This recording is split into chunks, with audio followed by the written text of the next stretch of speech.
120 की speed 5 minute की। अध्यक्ष महोदय, आज जो किसान है गन्ना पैदा करता है वह परेशान है कि क्या होगा, हमारा यह व्यापार रहेगा या नहीं रहेगा, उसका यह व्यापार चलेगा या नहीं चलेगा। एक तरफ तो यह कहा जाता है कि किसानों को गन्ने की ज़्यादा कीमत मिले। हम किसानों की सहायता करना चाहते हैं और किसानों से हम यह आशा करते हैं कि वे अधिक पैदा करें, लेकिन दूसरी तरफ किसानों को जो मिलने वाली चीज़ें हैं उन पर नए कर लगाए जाते हैं। केवल केंद्र सरकार ही नहीं बल्कि राज्य सरकारें भी कर लगाती रहती हैं। अधिक उपज के लिए किसानों को कुछ चीज़ों की आवश्यकता है जिनकी पूर्ति करना बहुत आवश्यक है। उनको ऐसे साधन चाहिए जिनको वे खेती में उपयोग कर सकें। हमारे प्रदेश में बड़े बड़े बांध बने हैं और उनसे बिजली पैदा होती है, लेकिन बिजली घर का कहीं पता नहीं है। बिजली घर यदि बना भी हुआ है तो भी उनको बिजली नहीं मिलती है। नलकूप पड़े हैं लेकिन चालू नहीं किए जा रहे हैं। जहाँ पर बिजली पहुँची भी है वहाँ के जो किसान हैं वे भी दर दर की ठोकरें खाते फिरते हैं, लेकिन उनको बिजली नहीं मिलती है। बेचारे किसी तरह से कर्ज लेकर डीजल पंप खरीदते हैं और उससे वे काम चला रहे हैं, लेकिन अब सरकार ने डीजल तेल पर भी कर बढ़ा दिया है। इसका नतीजा यह होगा कि उनके पंप पड़े रह जाएंगे, फिर आपको कहाँ से अन्न मिलेगा।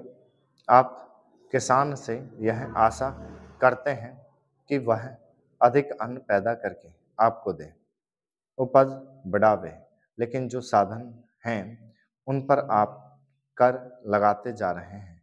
किसान पर आप इतना बोझ डालते जा रहे हैं कि उनके प्रयोग को ही वह भूल जाएगा। खाद की भी बात की जाती है।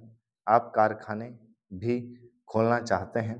दुनिया के जो बड़े बड़े देश हैं उनको आप निवेदन कर रहे हैं कि यहाँ आकर वे खाद के कारखाने खोलें और खाद पैदा करें।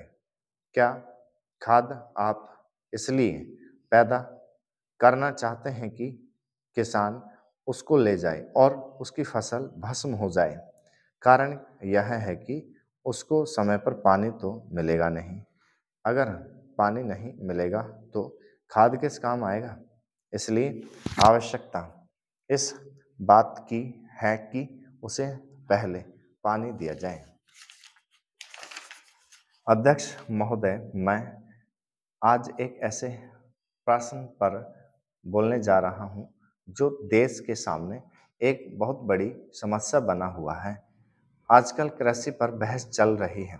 मैं कल से सुन रहा हूं कई लोगों ने तो सरकार की बड़ी प्रशंसा की है कि वह बहुत ही अच्छा काम कर रही है।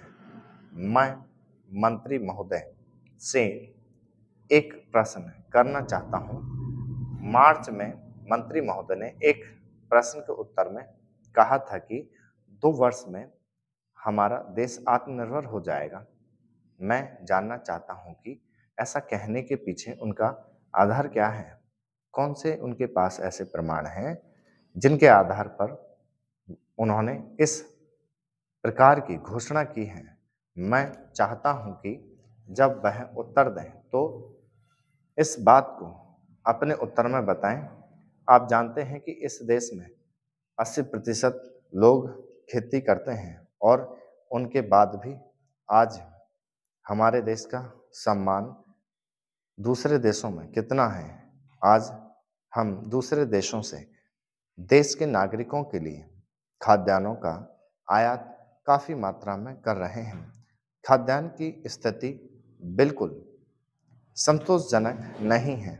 देश में जहां लोग 80% खेती करते हैं, हम भोजन के मामले में भी आत्मनिर्भर नहीं हुए हैं। इसके कुछ कारण हैं।